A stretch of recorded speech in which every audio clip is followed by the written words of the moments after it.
Alisin niyo po, Lord, ang lahat ng takot sa aking puso. Panginoon, maraming salamat sa mga bagong pagkakataon na ilalagay mo sa araw ko ngayon. Salamat sa mga bagong pagkakataon. Salamat sa mga bagong makikilala kong mga tao ngayon. Alam kong may hatid silang pagpapala sa aking buhay. Salamat sa mga bago kong mararanasan o mga new experiences na nasa araw ko ngayon. Alam kong ang lahat ng mangyayaring ito ay may kasamang lesson. Kaya salamat, Lord, sa laging pagtuturo sa akin ng bago. Dahil ang lahat ng ito ay nagagamit ko sa buhay. Na nagagamit ko ang mga ito sa mga pagkakataon ng aking buhay. Sa lahat ng mga problemang dumadating. At dumadating pa nga ang pagkakataon na isi-share ko din ito sa aking mahal sa buhay. Pero Panginoon, hindi ko pa rin maiwasan ang takot sa aking puso, sa aking isip. Lagi na lang may mga ganitong mga bagay na pilit ko ding inaalis sa aking utak. Mga bagay na pumipigil sa akin para ma-receive ang inyong blessings.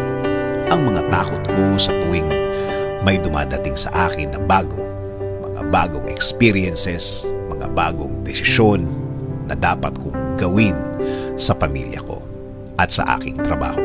Kaya kailangan ko ang inyong patuloy na guidance and direction sa aking buhay, Lord. Alam kong hindi mo ako iiwan at hindi ako mag-iisa.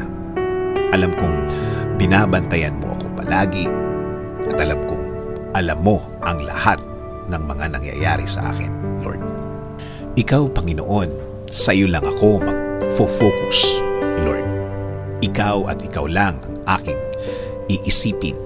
Sa iyo ako huhugot ng lakas, sa iyo ako huhugot ng talino o wisdom para malampasan ko ang mga dapat lampasan sa buhay na ito. Kaya Lord, patuloy kong tatanggapin ang iyong plano sa aking buhay. Patuloy akong magko-concentrate sa iyong kabaitan sa aking buhay. Patuloy akong aasa sa mga provision at gifts sa aking buhay.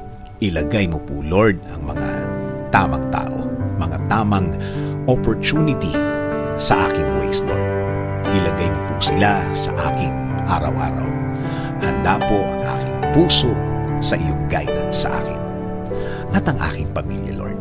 Ikaw na po ang bahalang mag-bless sa kanila. Patuloy niyo po silang alagaan at patuloy niyo po silang i-bless.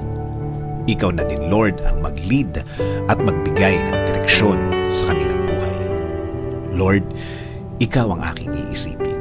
Sa iyo ako tatakbo, ikaw ang magiging focus ko sa araw na ito para ako hindi matakot, buhay na walang alanganing iniisip. Sa iyo ako, Lord, palagi magsasubmit. And Lord, patuloy niyo pong gawin ang inyong plano sa akin. Patuloy niyo pong pasukin ang aking buhay. Alam ko po na kapag kasama ko kayo, ang buhay ko ay magiging mas tama at tahimik, Lord. In Jesus' name, I pray. Amen.